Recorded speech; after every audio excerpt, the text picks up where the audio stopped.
선원은 그렇게 해서 참 매력이 매우 풍부한 곳입니다.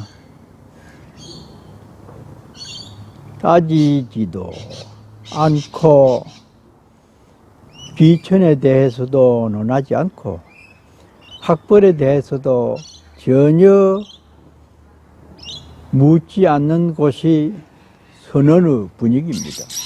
그곳에서는 오직 일념으로 화두를 들고 정진을 하는 것으로 근본 목적을 삼지 소소한 것은 관심도 없고 논외로 해요. 그만큼 수용하는 폭이 넓고 이론으로 행설수설하는 그런 분위기가 없기 때문에 참으로 이 넉넉한 마음으로 이곳저곳을 돌아다니면서 공부를 했습니다. 들어 나를 잘 아는 어떤 분들은 그래 스님이 선방에서 공부를 하면서 어떤 경계를 어떻게 맛보았는지 스님이 공부한 내용을 좀 얘기를 해줬으면 하는 사람이 한 서너 사람은 될 것 같아. 한국에 있는 사람 중에 누구 안동에 있는 누구 봉화 밀양 생각나는 사람이 있어요. 그건 나중에 할 것이고 또 별로 내놓을 것도 없어요. 나는 공부를 그렇게 제대로 할 만한 체력이나 신심이 없기 때문에 그렇죠. 그래도 나중에 궁금한 부분을 얘기하게 될 겁니다. 그러던 중에 어느 날에 어떤 스님으로부터 통도사 주지 스님이 기후를 찾는다는 소문이 났어요. 15회를 졸업을 시키고 난 바로 뒤에 우리를 가르친 홍법 스님께서 통도사 주지 소임을 맡게 됐어요. 그래서 제가 한번 찾아갔죠. 갔더니 스승님께서 하시는 말씀이 강원에 강사를 좀 했으면 하는 부탁을 해요. 뭐 그전부터 강사 준비를 하라든지 그런 말씀은 있었지만은 내가 나무 앞에 선다는 것이 여러 가지로 부끄러운 면도 있고 또 실력도 그렇고 뭐 그 당시는 사실 실력이라고 해봤자 뭐 한문 그저 해석을 하고 서당식으로 공부를 했기 때문에 한문을 좀 잘 알면은 그 가르치기도 하고 그래도 남을 가르친다는 데 대해서 선뜻 나서기가 내 여러 가지가 부실하잖아요. 그래서 아이고 스님 저는 참 그럴 힘이 못 됩니다고 이랬는데도 이미 스님은 이 생각을 많이 하고 그래 찾은 것 같아요. 그래서 그때 약간 간이 나빠가지고 좀 불편하다는 소문이 돌았어요. 여러 말씀도 안 해요. 몸이 불편난 내 말을 좀 들어줘요. 홍법 스님이 그 옛날에 젊을 때 말이 좀 더듬었답니다. 그래 그런지 말을 천천히 하면서 하다가 보니까 그 말에 상당히 힘이 들어가고 이 수용을 못할 정도로 어떤 그 말씀에 그 힘이 우러나왔어요. 편찮다는 말 소문을 들었는데 당신의 뜻을 거역하지 말아달라고 그 말씀을 하고는 가만히 계시더라고요. 그러니 어른이 그래 말하는데 거기서 거절할 만한 형편이 못 되잖아요. 그래서 그러면은 스님 시키는 대로 하겠습니다 했더니 사집과 치문을 맡아달라. 그 당시는 이 강사하는 스님이 좀 드물어 가지고 두 사람이 가르치는데 네 반을 중강이라고 해가지고 강사는 지문하고 서장하고 또 강주 스님은 이 사교, 대교를 각각 그 두 반씩 맡았어요. 그 나는 처음이니까 지문하고 서장을 맡아달라고 그러더라고. 그래서 홍도사에 와서 이 네 반을 맡아서 가르치기 시작을 했습니다.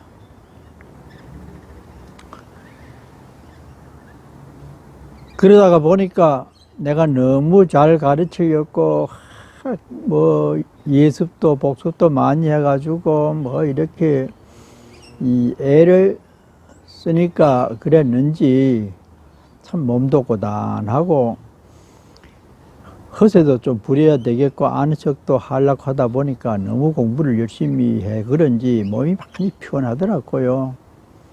그래도 이 1년 가까이 이렇게 지내다가 어느 때 도저히 내 힘에는 벅차고 내가 부끄러운 게 서장 같은 거는 대스님이 도인 스님의 말씀을 어제 그저께 강원 졸업을 한 새파란 우리가 뭐 그 스님의 뜻을 전달한다고 말을 생각을 해가지고 하다가 보니까 참 양심의 가책이 됐어요.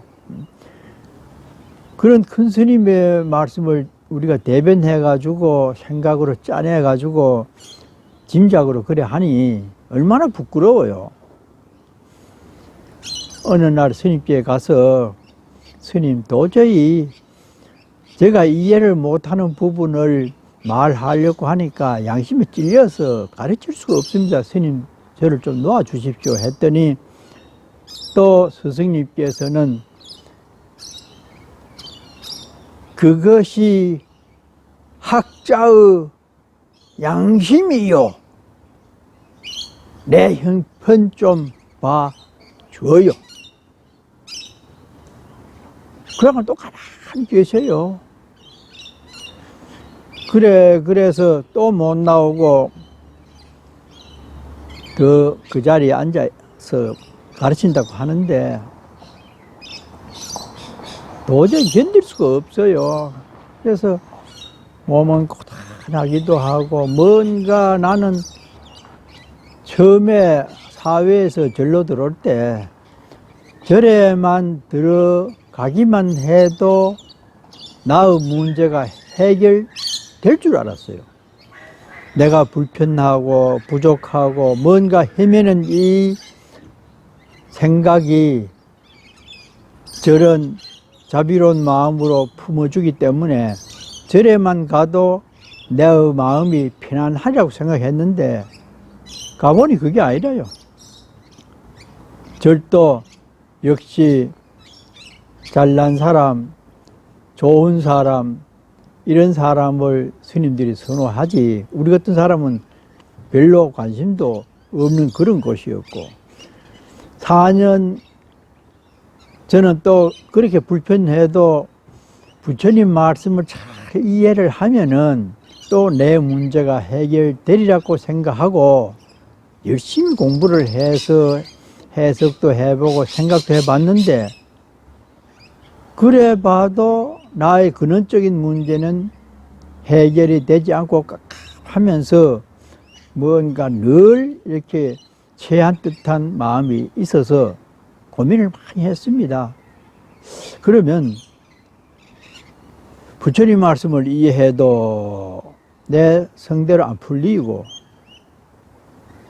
절에 와도 그거는 말할 것도 없고 그렇다고 해서 부처님 말씀이 잘못되지는 않았을 거다. 부처님 말씀이 잘못됐다고 하면은 지금까지 2500년이 되도록 이 현실 세계에 경전이 계속 전해지지 않았을 게 아닌가. 내 문제다. 그래서 회의를 많이 했습니다.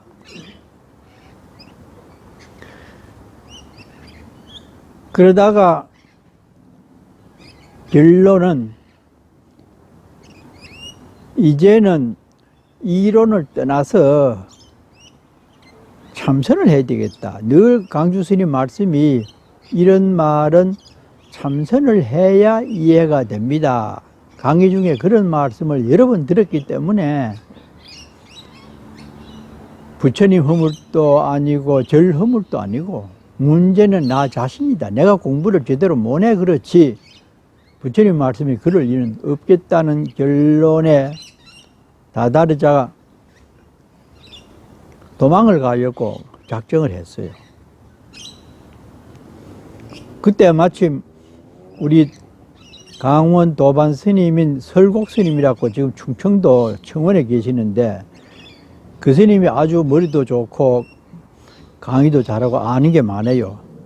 마침 종무소 와 있었어요. 옳다 됐다. 때는 왔다고 생각을 하고 입승이라고 하는 강원 총 책임자에게 편지를 썼습니다. 나 툭하면 편지를 써. 저는 도저히 소임을 더 이상 볼 수가 없어 떠납니다. 후임 중강은 이 재문 스님을 제가 있던 자리에 등록을 하면은 좋을 것입니다. 내가 버리고 간 책은 강원 도서관에 보관해 주십시오. 그렇게 써놓고는 그 이튿날 예불 하고 새벽에 글망을 지고 통도사 산문을 빠져나갔어요. 그래서 간 곳이 그 당시에 큰 도인 스님으로 소문난 원래 있는 향고 큰 스님 회상으로 갔어요. 가서 모시고 살겠다고 하니까 스님이 안 받아줘요. 큰절에 가어라. 여기는 시원찮았다. 기차 옆이고 소리도 나고 안 된다. 향곡 스님은 아주 몸집이 크시고 음성도 우렁찼어요. 딴 데 가봐라. 여기는 안 된다. 그래서 간 곳이 인천 영화사 정강 큰 스님 회상에 갔습니다. 거기는 지금은 많이 달라졌다고 했는데 주안역에서 내리면은 용화사가 약간 언덕바지에 바라다 보일 정도로 그때는 염전이 주변에 있었고 공장이 띄엄띄엄 있어서 큰 스님 계시는 용화사에 글망을 지고 들어가서 객승 문안드립니다 라고 하는 인사를 드렸어요. 우리 성가에서는 객이 다른 절에 가면은 문 앞에 가가지고 객승 문안드립니다 옛날식으로 그렇게 왔다는 사인을 보내면은 방 안에 있는 스님이 나와서 객실로 안내를 해줍니다. 오늘은 여기에서 마치고 다음 용화사 얘기를 계속하겠습니다.